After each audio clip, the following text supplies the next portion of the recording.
அவங்களோட கோரிக்கை நியாயமானது. அவங்களுக்கு தேவையானது அவங்களுக்கு கொடுத்தா அவங்க சீக்கிரம் இதெல்லாம் கைவிட்டுருவாங்க. அவங்க சிலபஸ்லாம் முடிச்சுட்டு, இது ஆல்மோஸ்ட் ரிவிஷன் டைம் தான், சிலபஸ்லாம் முடிச்சுட்டு தான் அவங்க வந்து அவங்களோட போராட்டத்தை எடுத்திருக்காங்க கையில். அவங்கள்ட்ட பேச்சுவார்த்தை நடத்தினா அவங்க சீக்கிரமாக கைவிட்டுருந்தானே சொல்லியிருக்காங்க. அவங்க அதை பண்ணலாம்ல, பேச்சுவார்த்தை நடத்தலாம், அவங்கள கூப்பிட்டு பேச்சுவார்த்தை நடத்தலாம். அவங்க அதை பண்ணிவிட்டு அவங்க விடுறேன்னு சொல்லிட்டாங்க. அது தப்பு தான் தம்பி, உண்மையிலே தப்பு தான். ஏன்னா ஆசிரியர்களும் தெய்வத்துக்கு சமம் இல்லை. குழந்தைகளை கல்வி போதிக்கிறாங்க, அவங்கள கூப்பிட்டு வச்சு பேசலாம், அவங்க கைது பண்ணக்கூடாது. இது போராடணும்னா கவர்மெண்ட்டு கொஞ்சமாவது கூப்பிட்டு பேசணும் அவங்கள. இவங்க பேச்சுவார்த்தைக்கு அழைக்கலை. ஆனால் நீங்கள் சொல்லி அந்த பக்கம் பார்த்தீங்கன்னா தப்பு தான். ஏன்னா இப்போ எக்ஸாம் சமயம் இருக்குது, அவங்களும் கொஞ்சம் பொறுமை காத்திருக்கலாம். இந்த நேரத்தில் போராடினா தான் எக்ஸாம் வருது பார்த்தீங்களா பக்கத்தில், அப்போ தான் கவர்மெண்ட் கொஞ்சம் அவங்க மேலே கொஞ்சம் இதாக இருப்பாங்க. அந்த எக்ஸாம் டைமில் பண்ணால் தான் கவர்மெண்ட்டு கொஞ்சம் பயப்படுன்னு பார்க்குறாங்க. அம்மா நீங்கள் சொல்கிற பார்த்து தப்பாக தான் தெரியுது, உண்மையிலே தப்பு தான். எக்ஸாம் டைம் இல்லாமல் பண்ணால் கூட அது கொஞ்சம் அப்செட் பண்ணிக்கலாம். இப்போ வந்து எக்ஸாம் டைம் தப்பு தான் அது. ஆனால் கவர்மெண்ட்டும் கொஞ்சம் இறங்கி வரணும். அது சம்பளம் கூட்டி கொடுக்கலாம், ஏன்னா அவங்க சொல்லிக் கொடுக்குறாங்கல்ல, பசங்களுக்கு எல்லாருக்கும் சொல்லிக் கொடுக்குறாங்க. அது கஷ்டமாக இருக்கும் இல்லையா அவங்களுக்கும். எல்லா வீட்டில் வேலையெல்லாம் முடிச்சுட்டு தானே வந்து எல்லா பசங்களுக்கும், அது பசங்களுக்கு நன்மை தானே. அது தப்பு தான். அது மாதா பிதா குரு தெய்வம். அவங்க நம்ம 1000 ரீசன் சொன்னால் அவங்க என்ன பேசுனாங்கிறது முதலே நம்ம ஜாக்டோஜியில் கூப்பிட்டு பேசுகிறதுக்காக சொன்னாங்க. இவங்களும் நிறைய தடவை கேட்டு ரெக்கமெண்ட் பண்ணி எல்லா ஸ்டெப்பும் எடுத்துகிட்டு தான் கடைசி அவங்க போராட்டத்தை இறங்கியிருக்காங்க.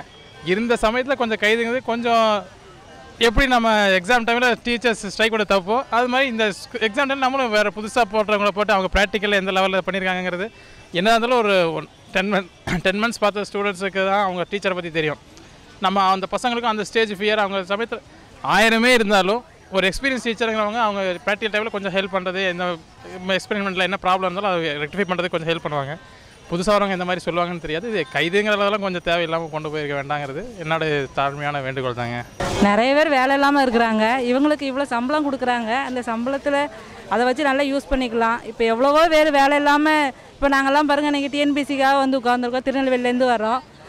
ஏதாவது ஒரு வேலை கிடைக்காதா அப்படின்னு சொல்லிட்டு தான் இங்கே வந்துட்டுருக்கோம். அவங்களுக்கு கிடைச்ச வேலையுமே அவங்க இன்னும் சம்பளம் அதிகமாக கேட்குறது எங்களுக்குலாம் அது ரொம்ப மனசு கஷ்டமாக தான் இருக்குது. காசு அவங்களுக்கு அதாவது அவங்களுடைய குவாலிஃபிகேஷனுக்கு அதிகமாகவே கொடுக்குற மாதிரி எங்களுக்கு தோணுது. ஏன்னா 1 லட்சம் அப்படிங்கும்போது இப்போ தலைமை ஆசிரியர்களுக்கெலாம் 1 லட்சம் சம்பளம் அப்படின்னு சொல்லி பார்க்குறேன் நான். அந்த 1 லட்சம் அப்படிங்கும்போது நீங்கள் வெளியில் உள்ள குவாலிஃபிகேஷன் பார்க்கும்போது ரொம்ப அதிகம் தான் எங்களுக்கு தோணுது. அது வந்து கொஞ்சம் கவர்மெண்ட்டுக்கு நம்மளும் கொஞ்சம் கோஆப்ரேட் பண்ணலாமே அப்படிங்கிறது என்னுடைய அபிப்பிராயம். அது வணக்கம். ஆசிரியர்களை வந்து நம்ம ரொம்ப மதிக்கிறோம். ஏன்னா ஆசிரியர்கள் தான் ஒவ்வொருத்தருக்கும் கண்கள் மாதிரி. ஸோ அவங்க இந்த மாதிரி போராட்டம் பண்ணுறத வந்து நம்ம தவறுன்னு சொல்லலை, அதை ஆதரிக்கவும் இல்லை. ஏன்னா பல மாணவர்களோட படிப்பு வந்து வீணாகுது. இந்த போராட்டத்தை கொஞ்சம் தள்ளி வச்சு, அதாவது விடுமுறை டைமில் இந்த மாதிரி போராட்டம் பண்ணாங்கன்னா அது எல்லாருக்குமே நல்லது. அந்த விடுமுறை டைமில் பண்ணும்போது அதை வந்து கேர் பண்ண மாட்டாங்க. இப்போ இந்த பள்ளி உள்ள நாட்கள்லேயே நம்ம போராட்டம் பண்ணும்போது அது அப்போ தான் கேர் பண்ணுவாங்க. ஏன்னா பல மாணவர்கள் பாதிக்கப்படுறாங்க அதனால் அதை நினச்சி கேர் பண்ணுறதுனால இதுக்கு நிச்சயமாக ஒரு முடிவு சீக்கிரமாக எடுப்பாங்கன்னு நாங்கள் நினைக்கிறோம். ஆசிரியர்கள் வந்து என்னை பொறுத்த வரைக்கும் மாணவர்களோட அறிவை திறக்கிற கண்கள் மாதிரி. அவங்களுக்கு நிச்சயம் தகுந்த வருமானம் கொடுத்து அவங்கள கௌரவிக்க வேண்டியது நம்ம அரசாங்கத்தோட கடமை. அவங்களுக்கு குறைவில்லாமல் இருக்கணும், அப்போ தான் நம்ம எல்லாருமே அறிவை பெற முடியும். அதனால் ஆசிரியர்களுக்கு கிடைக்க வேண்டிய சலுகைகளை கொடுக்க வேண்டிய மரியாதையை கொடுத்து அவங்கள கௌரவிக்கணும்னு நாங்கள் வேண்டிக்கிறோம்.